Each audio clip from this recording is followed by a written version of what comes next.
Assalamualaikum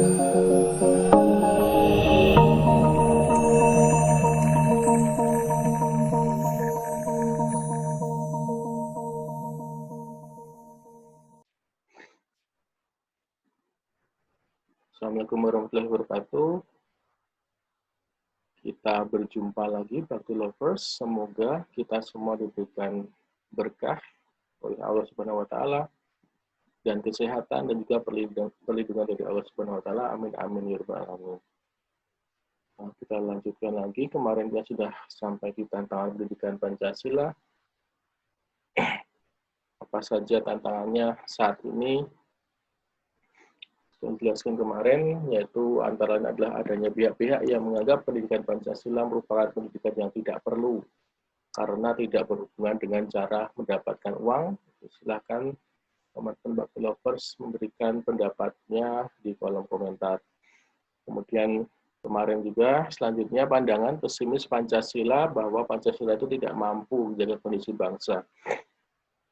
Bahwa pada saat era Orde Baru, saat masa rezimnya Presiden Soeharto itu Pancasila memang sudah dijadikan sebagai dasar negara. Memang sudah diterapkan, maksudnya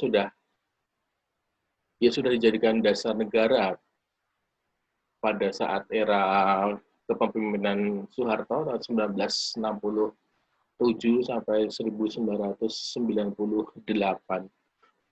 Tapi toh keadaan di Indonesia saat itu juga tahun 1998 mengalami krisis moneter, harga-harga barang naik, pengangguran meningkat, dan juga sebelumnya itu pemerintahnya juga autokrasi atau pemerintahan berdasarkan kekuasaan, tidak ada yang berani dengan presiden, kebebasan menyampaikan pendapat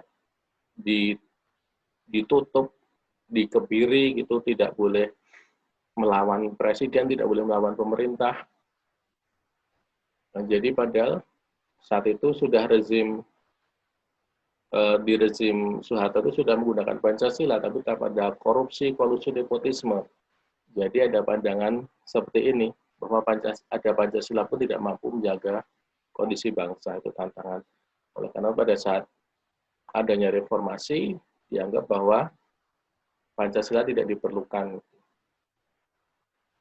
Itu juga sudah saya beri komentar di yang sebelumnya. Kemudian yang ketiga, krisis keteladanan dari elit politik bahwa para pemimpin-pemimpin bangsa pun juga tidak bisa menjadi teladan menunjukkan nilai-nilai dari Pancasila.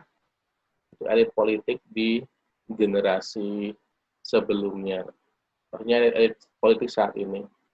Tapi tentu saja diharapkan para generasi saat ini, para calon pemimpin bangsa bisa menunjukkan nilai-nilai Pancasila saat kelak menjadi pemimpin atau elit politik.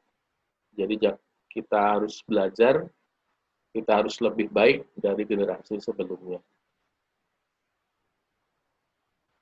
Nah, kemudian tantangan dari pendidikan Pancasila selain pemimpinnya sendiri juga tidak bisa menunjukkan nilai-nilai Pancasila yang baik, ternyata di kalangan masyarakat pun juga semakin menunjukkan gaya hidup yang tidak sesuai dengan nilai-nilai Pancasila sebagai gaya hidup hedonis. Itu jadi sepertinya kok sama saja buruk gitu kok. Indonesia tidak semakin baik dari generasi ini ke generasi mendatang. Nah, ini kan kalau kita lihat, kalau kita menerawang ke masa depan, kalau saat ini gayanya masyarakatnya saja semakin tidak sesuai dengan nilai Pancasila, semakin suka dugem, suka penyakit masyarakat, minum alkohol dan lain-lain, itu kita bisa menerawang saja sepertinya masa depannya akan suram atau lebih cerah dari saat ini. Tantangan dari pendidikan Pancasila. Nah, kemudian kemarin sampai ini tantangan yang kelima, yaitu bahwa pandangan bahwa Pancasila merupakan warisan Orde Baru tadi.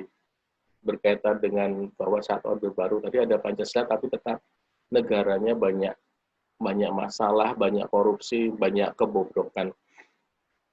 Nah, jadi pada masa pemerintahan Presiden Soeharto tadi, kalau ada pihak yang menentang keputusan presiden, menentang keputusan pemerintah, itu akan dianggap sebagai pihak-pihak yang tidak Pancasilais atau pihak-pihak yang menentang Pancasila, sehingga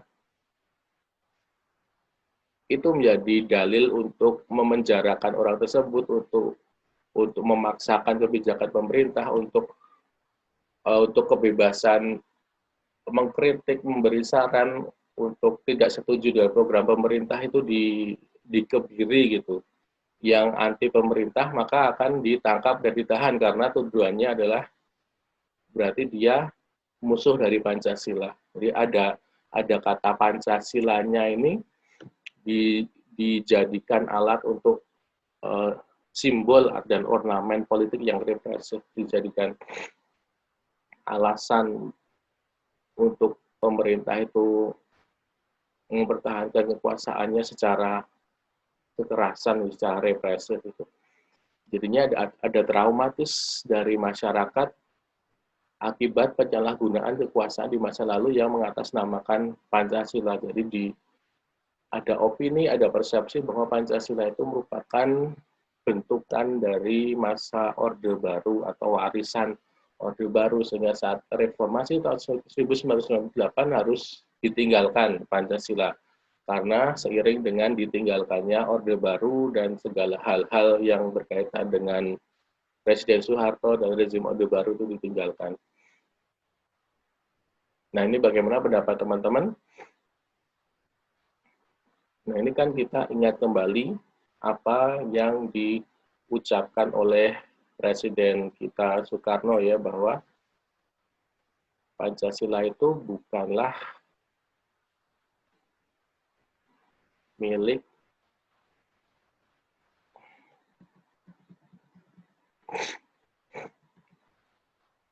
kenapa nih yang dari Pak, kenapa diucapkan terima kasih kepada saya?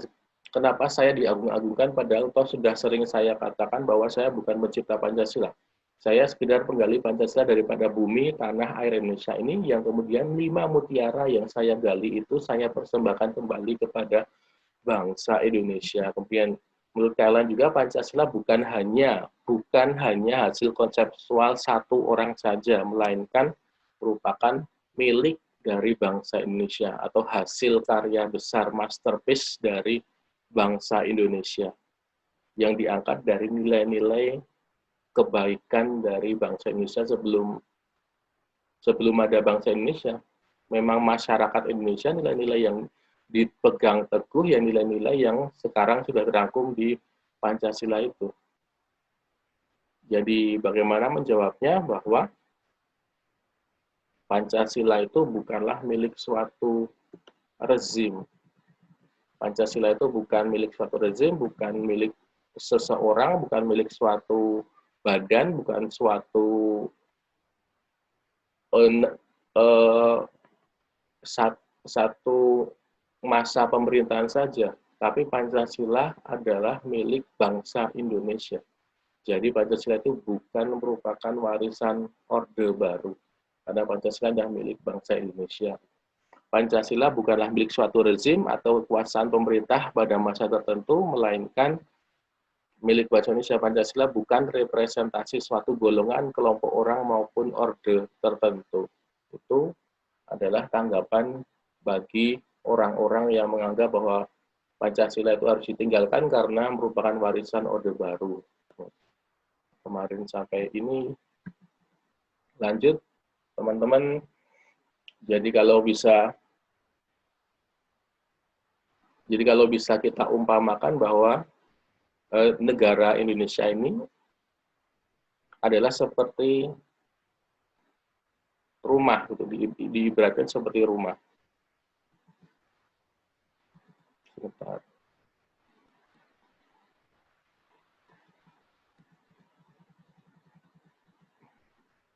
Jadi kalau bisa diibaratkan bangsa Indonesia ini adalah suatu rumah yang berdiri kokoh, yang besar, yang megah. Gitu.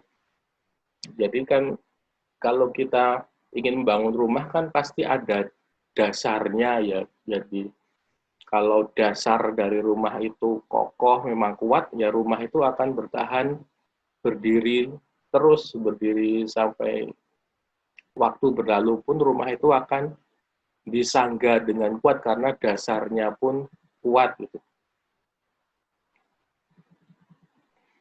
Nah, sedangkan fondasi dasar bangunan yang kokoh dan kuat yang kita sebut sebagai Indonesia ini adalah Pancasila. Jadi bangsa Indonesia ini memang sudah mempunyai fondasi yang kuat, Pancasila sebagai dasar fundamental negara yang disetujui oleh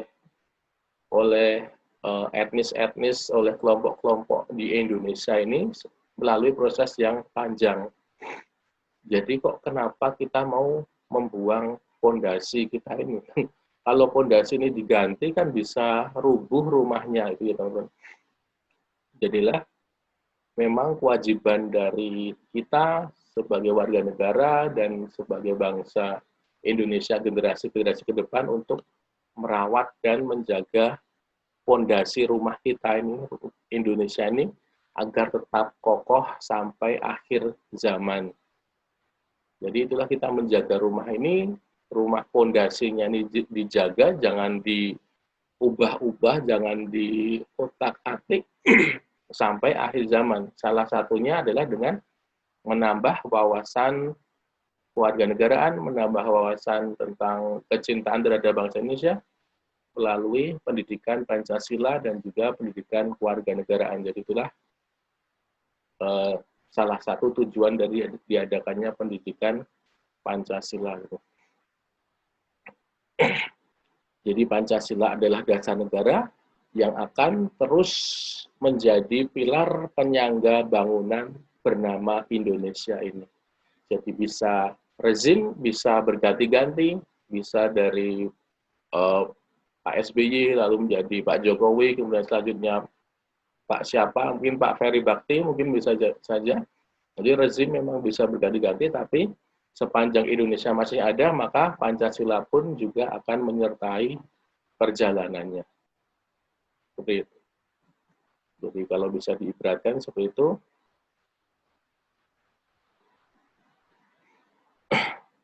Nah, jadi sekali lagi, seperti yang saya sampaikan di awal, setelah kita mempelajari bab ini, agar teman-teman Bakti Lovers bisa ada pandangan untuk menjawab pertanyaan, apakah diperlukan ada pendidikan Pancasila di perguruan tinggi?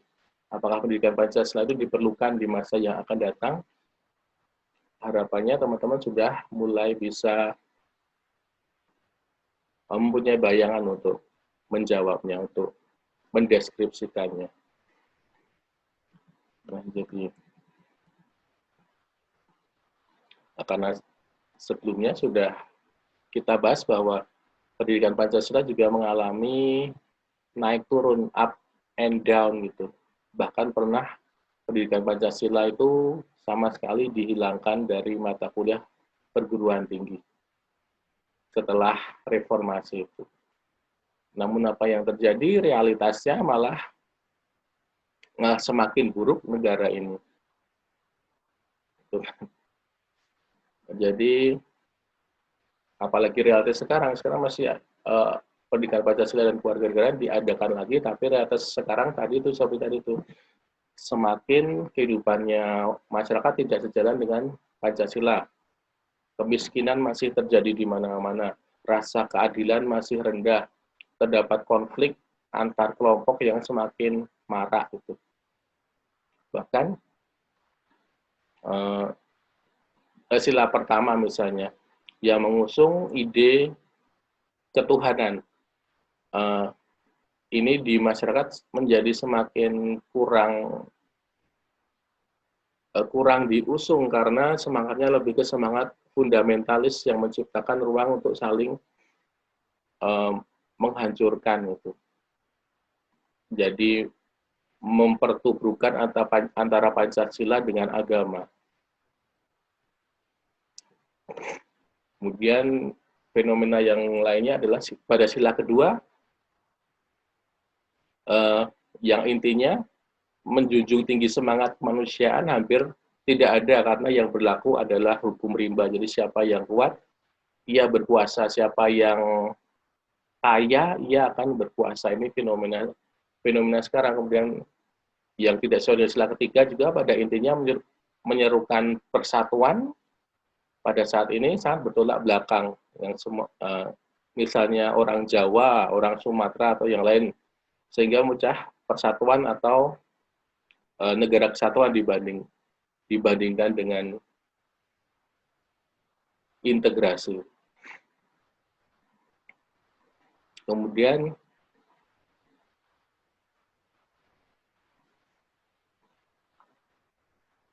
ya tadi itu intinya teman-teman ada banyak fenomena-fenomena di masyarakat ini yang semakin buruk. Saat Pancasila itu ditinggalkan, maka keadaan di Indonesia malah semakin buruk.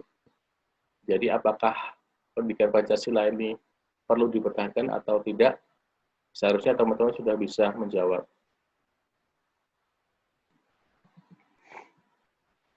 Lalu apa yang bisa dilakukan bagi generasi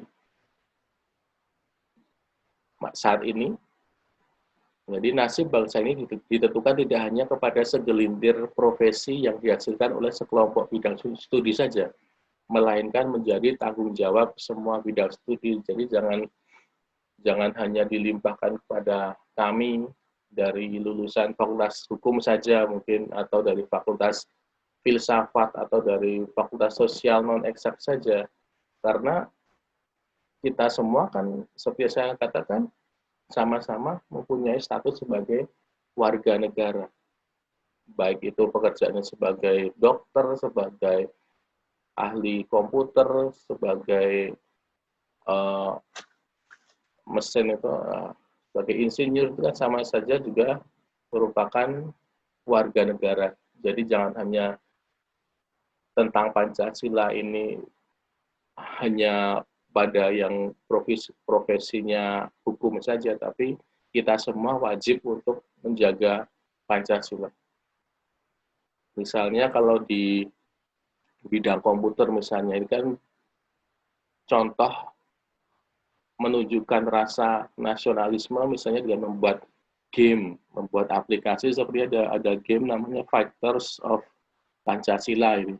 Saya tidak tahu gamenya seperti apa, tapi ya ini kan salah satu sikap yang menunjukkan bahwa dia mencintai Pancasila. Membuat game dan judulnya pun diberikan Pejuang Pancasila gitu. Ini contohnya saja, kita bisa menjaga Pancasila sesuai dengan bidang kita masing-masing. Nah, jadi itulah tujuan dari pendidikan Pancasila adalah untuk regenerasi, yaitu melahirkan lulusan yang akan menjadi kekuatan inti pembangunan dan calon pemegang tongkat estafet kepemimpinan bangsa di berbagai bidang dan tingkatan yang tidak mudah terpengaruh oleh paham-paham asing yang dapat merusak moral dan eksistensi bangsa. Pendidikan Pancasila untuk membentengi tantangan di masa yang akan datang.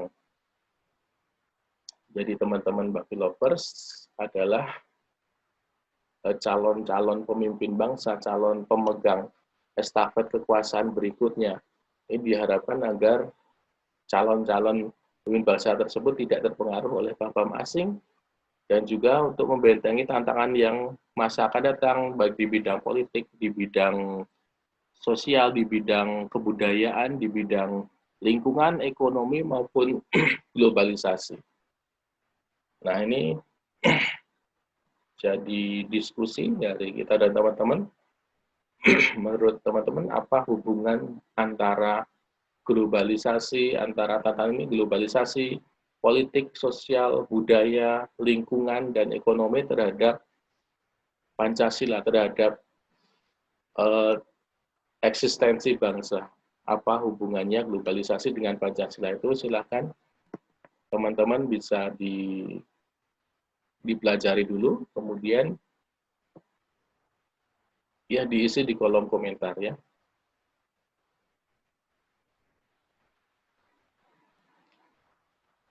Jadi apa yang bisa kita lakukan sebagai generasi saat ini? Contoh sikap positif terhadap Pancasila dalam kehidupan antara lain menghindari sifat egoisme, sukuisme, hedonisme, fanatisme, waspada terhadap gangguan ideologi yang mencoba mengganti Pancasila baik dari dalam maupun luar. Itulah antara lain yang bisa kita lakukan.